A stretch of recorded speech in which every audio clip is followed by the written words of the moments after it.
Jika demikian, siapa yang sebenarnya manipulatif? Pemohon atau termohon? Bahwa pemohon mendalilkan adanya surat suara yang tercoblos pada pasangan calon nomor urut 2 ada di TPS 0101 Desa Lemah Dhuwur, Kecamatan Adiwerno, Kabupaten Tegal, Jawa Tengah. Faktanya KPPS telah memberikan surat suara pengganti dan menyatakan surat suara yang dianggap tercoblos sebagai surat suara rusak. Pada saat ini pihak-pihak yang menuduh adanya surat suara tercoblos telah diproses dan ditindak melalui penegakan tindak pidana pemilu. Kasusnya sudah viral yang mulia. Bahwa peristiwa dugaan surat suara tercoblos di TPS 18 Kecamatan Brebes, Jawa Tengah adalah dalil yang tidak jelas karena tidak menyebutkan di desa mana.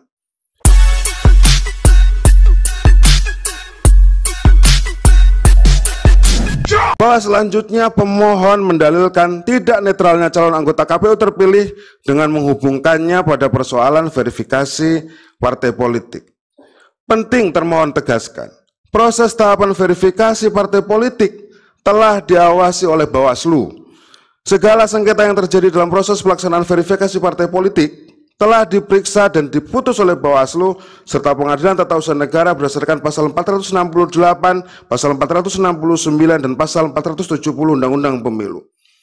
Bahwa putusan Bawaslu dan Pengadilan Tata Usaha Negara terhadap verifikasi partai politik menunjukkan akuntabilitas pelaksanaan verifikasi partai politik dapat dipertanggungjawabkan dan ditindaklanjuti jika terdapat kesalahan teknis. Hal ini juga membantah tuduhan pemohon bahwa independensi penyelenggara pemilu telah lumpuh karena adanya intervensi kekuasaan. Bahwa selain itu, pemilu 2024 telah diikuti oleh partai politik hasil dari verifikasi partai politik.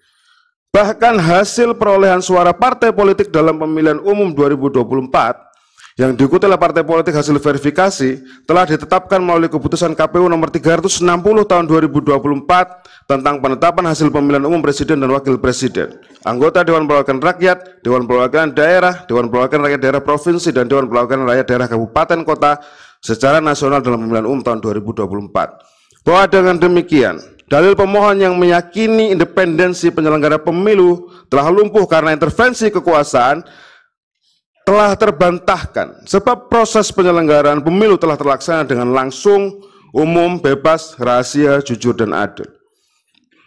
Bahwa pemohon yang menuduh Bawaslu tidak berintegritas dalam penyelenggaraan pemilu tahun 2024 dan selebihnya yang mulia, sebagaimana tercantum dalam permohonan pemohon pada halaman 40 sampai dengan halaman 50, bukan menjadi tugas termohon untuk menjawabnya.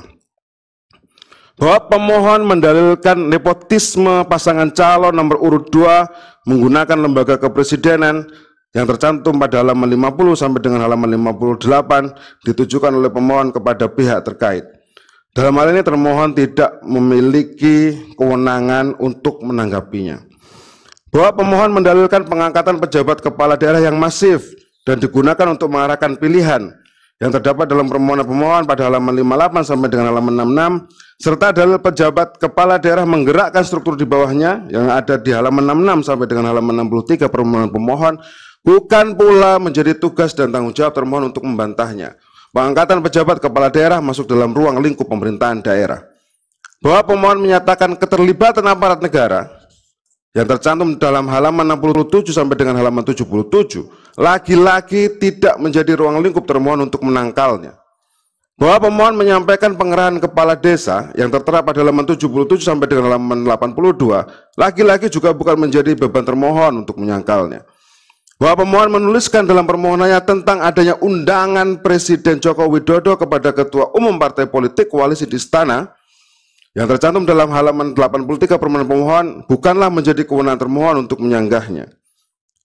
Bahwa pemohon menuduh adanya intervensi ke Mahkamah Konstitusi yang mulia, jadi Mahkamah Konstitusi juga ikut didalilkan yang mulia, tertera pada halaman 84 sampai dengan halaman 86 permohonan pemohon bukan menjadi kewenangan termohon untuk menjawabnya. Namun demikian, hal ini menjadi tuduhan serius kepada Mahkamah Konstitusi dan menjadi ranah Mahkamah Konstitusi untuk menanggapi tuduhan pemohon tersebut.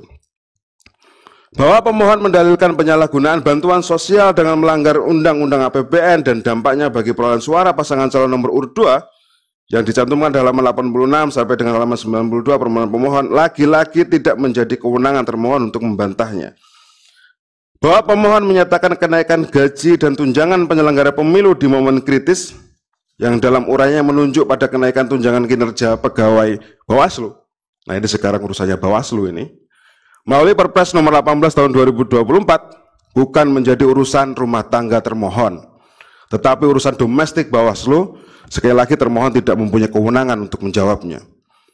Bahwa pemohon mendalilkan adanya pelanggaran prosedur mengenai ditemukannya manipulasi DPT sebanyak 502.064 mohon izin yang mulia, mohon maaf, 502.000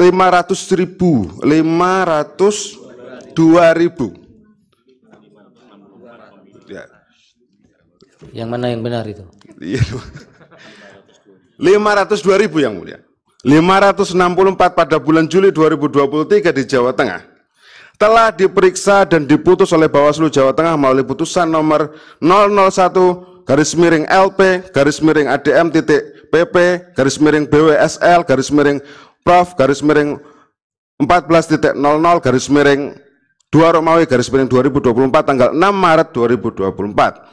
Amar putusan aku menyatakan terlapor dalam hal ini KPU Provinsi Jawa Tengah tidak terbukti secara sah dan meyakinkan melakukan perbuatan melanggar tata cara, prosedur atau mekanisme pada tahapan pemilu sesuai dengan ketentuan peraturan perundang-undangan. Bahkan Bawaslu RI telah menerbitkan putusan koreksi nomor 001/KS-BWSL/00.00/3 tanggal 20 Maret 2024. Amar putusan aku menyatakan menolak permintaan koreksi yang diajukan oleh Listiani Widyaningsih sebagai pelapor dan menguatkan putusan Bawaslu Provinsi Jawa Tengah nomor 001/LP dan seterusnya tanggal 6 Maret 2024. Bahwa dengan demikian yang mulia, tuduhan pemohon terhadap manipulasi DPT yang juga dilaporkan ke Bawaslu dan belum mendapatkan putusan, klaimnya belum mendapatkan putusan yang mulia, adalah tuduhan yang manipulatif. Sebab faktanya Bawaslu Provinsi Jawa Tengah telah menerbitkan putusan pada tanggal 6 Maret 2024 dan Bawaslu RI telah menerbitkan putusan koreksi pada tanggal 20 Maret 2024. Hal ini menunjukkan dalil pemohon tidak didasarkan pada data yang faktual dan cenderung manipulatif. Jika demikian, siapa yang sebenarnya manipulatif? Jika demikian, siapa yang sebenarnya manipulatif? Pemohon atau termohon? Bahwa pemohon mendalilkan adanya surat suara yang tercoblos pada pasangan calon nomor urut 2 ada di TPS 0101 Desa Lemah Dhuwur, Kecamatan Adiwerno, Kabupaten Tegal, Jawa Tengah. Faktanya KPPS telah memberikan surat suara pengganti dan menyatakan surat suara yang dianggap tercoblos sebagai surat suara rusak. Pada saat ini pihak-pihak yang menuduh adanya surat suara tercoblos telah diproses dan ditindak melalui penegakan tindak pidana pemilu. Kasusnya sudah viral yang mulia. Bahwa peristiwa dugaan surat suara tercoblos di TPS 18 Kecamatan Brebes, Jawa Tengah adalah dalil yang tidak jelas karena tidak menyebutkan di desa mana. Namun demikian, jika peristiwa yang dimaksud oleh pemohon tersebut terjadi di TPS 18 Desa Pasar Batang, Kecamatan Brebes, Jawa Tengah, maka telah dilayani dan surat suara yang diduga tercoblos telah dianggap sebagai surat suara yang rusak. Bahwa dalil pemohon yang menyebutkan terdapat 23.000 surat suara yang dikirim via pos sudah tercoblos di Kuala Lumpur, Malaysia, dan 82.000 alamat yang tidak jelas untuk pengiriman surat suara, faktanya telah dilakukan pemungutan suara ulang untuk semua jenis metode pemilihan, baik metode pos, kotak suara keliling, maupun metode tempat pemungutan suara luar negeri pada tanggal 10 Maret 2024. Bahwa pemohon menyebutkan adanya penyelundupan 2 surat suara yang tercoblos pada foto pasangan calon nomor urut 2 tanpa identitas dan tanda tangan ketua KPPS ke dalam kotak suara di TPS 41 Sidomulyo, Marpoyan Damai, Kota Pekanbaru, Provinsi Riau. Pada faktanya 2 surat suara tersebut tidak dimasukkan dan tidak menjadi bagian dari hasil suara sah untuk salah satu pasangan calon. Bahwa pemohon mendalilkan adanya pengurangan suara paslon nomor urut 1 di TPS 006 Kelurahan Soco, Kecamatan Dawe, Kabupaten Kudus adalah tidak benar dan tidak berdasar. Pada faktanya tidak ada pengurangan suara. Bahwa faktanya perolehan suara paslon nomor urut 1 di TPS 006 Kelurahan Soco, Kecamatan Dawe, Kabupaten Kudus memang 9 suara. Dalam dokumen C hasil PPWP tidak terjadi pengurangan apapun terhadap perolehan surat suara paslon nomor urut 1. Bahwa pemohon mendalilkan adanya pengurangan suara paslon nomor urut 1 di TPS 001 Kelurahan Kalirejo, Kecamatan Kebumen, Kabupaten Kebumen adalah tidak berdasar dan tidak benar. Tidak ada suara paslon nomor urut 1 yang hilang. Bahwa kenyataannya perolehan suara paslon nomor urut 1 di TPS 001 Kelurahan Kalirejo, Kecamatan Kebumen, Kabupaten Kebumen memang hanya 38 surat suara dalam dokumen C hasil PPWP. Artinya tidak terjadi pengurangan suara sedikit pun terhadap perolehan suara paslon nomor urut 1. Bahwa dalil pemohon yang menyatakan terjadi politik uang terhadap PPS yang dilakukan oleh perangkat desa di TPS 029 Desa Karanggintung, Kecamatan Gandrung Mangu, Kabupaten Cilacap, Jawa Tengah adalah tidak benar dan tidak berdasar. Bahwa pernyataan pemohon mengenai Gus Miftah memberikan uang kepada santri dan anak yatim pada Kamis 28 Desember 2023 di Pamekasan, Madura, dalil tersebut bukan merupakan ranah termohon untuk menjawab dan menanggapi karena kewenangan untuk hal tersebut ada pada Bawaslu. Bahwa pemohon menyatakan adanya coblos lebih dari 1 kali berdasarkan siaran pers Bawaslu pada tanggal 15 Februari 2024 tanpa menyebutkan lokus atau lokasi sehingga dalil ini menjadi kabur. Tidak jelas berada di mana TPS yang disebutkan oleh pemohon. Bahwa pemohon mendalilkan terdapat pemilih mencoblos 2 kali di TPS 6 dan TPS 7 Kelurahan Kemanisan, Kecamatan Cues yang disebutkan oleh pemohon. Bahwa pemohon mendalilkan terdapat pemilih mencoblos 2 kali di TPS 6 dan TPS 7 Kelurahan Kemanisan, Kecamatan Curug, Kota Serang, Provinsi Banten. Terhadap permasalahan yang dilakukan pemohon tersebut telah selesai dan telah dilakukan pemungutan suara ulang di TPS 7 berdasarkan rekomendasi Bawaslu nomor 067-PP.00.T02-K.BT.06-2-2024 pada hari Sabtu tanggal 24 Februari 2024. Bahwa terdapat TPS janggal di sejumlah TPS di Kelurahan Purwatani, pemohon juga mendalilkan ada TPS janggal di Kecamatan Kalasan, Kabupaten Sleman, Daerah Istimewa Yogyakarta adalah tidak benar dan tidak berdasar. Sebab dalam kenyataannya, nomor TPS yang didalilkan oleh pemohon, yakni nomor TPS-nya 901, TPS 902, TPS 903, TPS 904, dan TPS 905 menunjuk pada TPS lokasi khusus. Bahwa pemohon mendalilkan terdapat anak-anak yang melakukan pencoblosan di TPS Kelurahan Kemanisan, Kecamatan Curug, Kota Serang, Provinsi Banten, pada faktanya tidak terjadi apa-apa, Yang Mulia. Bahwa dalil pemohon yang mendalilkan adanya kecurangan yang dilakukan termohon melalui sistem IT dan Sirekap adalah tidak benar. Peraturan KPU nomor 5 tahun 2024 tentang rekapitulasi hasil penghitungan perolehan suara dan penetapan hasil pemilihan umum serta keputusan KPU nomor 66 tahun 2024 tentang pedoman teknis pelaksanaan pemungutan dan penghitungan suara dalam pemilihan umum menjelaskan bahwa Sirekap adalah perangkat aplikasi berbasis teknologi informasi sebagai sarana publikasi hasil penghitungan suara dan proses rekapitulasi hasil penghitungan suara serta alat bantu dalam pelaksanaan hasil penghitungan suara pemilihan umum.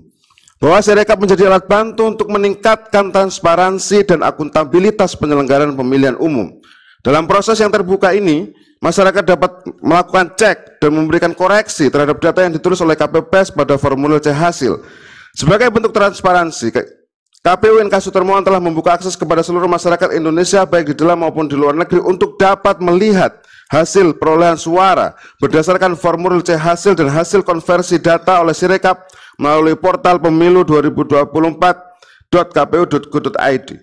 Selain konteks transparansi dan akuntabilitas, Sirekap juga merupakan upaya yang dilakukan oleh termohon guna meningkatkan partisipasi masyarakat. Hal tersebut sebagaimana termohon sampaikan dalam rilis KPU perkembangan penghitungan perolehan suara pemilu tahun 2024 melalui Sirekap tertanggal 19 Februari 2024. Bahwa pada proses pemilu 2019 lalu, melalui sistem yang dimiliki oleh termohon yaitu situng, yang secara garis besar mekanisme dan fungsinya sama dengan Sirekap, Mahkamah Konstitusi dalam pertimbangan hukum putusan nomor 01/PHPU/Pres/17 Romawi /2019 pada halaman 1871 yang pada pokoknya menyatakan Mahkamah berpendirian bahwa data yang bersumber pada laman web situng bukanlah data yang dapat digunakan menilai keabsahan perolehan suara, yang tidak dapat dipisahkan dengan keberadaan TPS bagaimana tertuang dalam pertimbangan paragraf 3.57.1 putusan ini. Bahwa pendeknya, Sirekap hanyalah sarana publikasi dan alat bantu penghitungan suara pemilu. Sekali lagi, hanya alat bantu dan bukan merupakan dasar dalam menetapkan hasil pemilihan umum oleh termohon. bahwa keabsahan atau penetapan hasil pemilihan umum oleh termohon basisnya tetap penghitungan suara yang dilakukan secara berjenjang mulai dari TPS, kecamatan, kabupaten, kota, provinsi, dan pusat atau nasional yang semua prosesnya telah diatur dalam pasal 382 sampai dengan pasal 409 Undang-Undang Pemilu. Bahwa dengan demikian, dalil pemohon yang menyatakan adanya kecurangan termohon yang dilakukan melalui sistem IT dan Sirekap tidak terbukti. Petitum yang mulia. Berdasarkan seluruh uraian sebagaimana tersebut di atas, termohon memohon kepada Mahkamah Konstitusi untuk menjatuhkan putusan sebagai berikut. Dalam eksepsi, menerima eksepsi termohon untuk seluruhnya. Menyatakan permohonan pemohon tidak dapat diterima. Dalam pokok perkara, menolak permohonan pemohon untuk seluruhnya. Menyatakan benar dan tetap berlaku keputusan Komisi Pemilihan Umum nomor 360 tahun 2024 tentang penetapan hasil pemilihan umum presiden dan wakil presiden, anggota Dewan Perwakilan Rakyat, Dewan Perwakilan Daerah, Dewan Perwakilan Rakyat Daerah Provinsi, dan Dewan Perwakilan Rakyat Daerah Kabupaten Kota secara nasional dalam pemilihan umum tahun 2024 tertanggal 20 Maret 2024. Menetapkan perolehan suara hasil pemilihan umum presiden dan wakil presiden tahun 2024 yang benar adalah sebagai berikut. Pasangan calon nomor urut 1, Haji Anies Rashid Baswedan PSD dan Dr. Honoris Causa Haji Abdul Muhaimin Iskandar sebanyak perolehan suaranya 40.971.906. Pasangan calon nomor urut 2, Haji Prabowo Subianto dan Gibran Raka Buming Raka, perolehan suaranya 96.214.691. Pasangan calon nomor urut 3, Haji Ganjar Pranowo SHMIP dan Profesor Dr. Haji Mahfud MD, Haji Muhammad Mahfud MD, perolehan suaranya 27.040.878. Total suara sah 164.227.475. Tahu apabila yang mulia berpendapat lain, mohon putusan yang seadil-adilnya. Demikian yang mulia, jawaban termohon dalam perkara nomor 1/PHPU-Pres/22/2024 yang dimohonkan oleh pasangan calon presiden dan wakil presiden nomor urut 1. Demikian yang mulia yang dapat kami sampaikan jawabannya, kurang dan lebihnya kami mohon maaf. Wallahul muwaffiq ila aqwamit thoriq. Wassalamualaikum warahmatullahi wabarakatuh.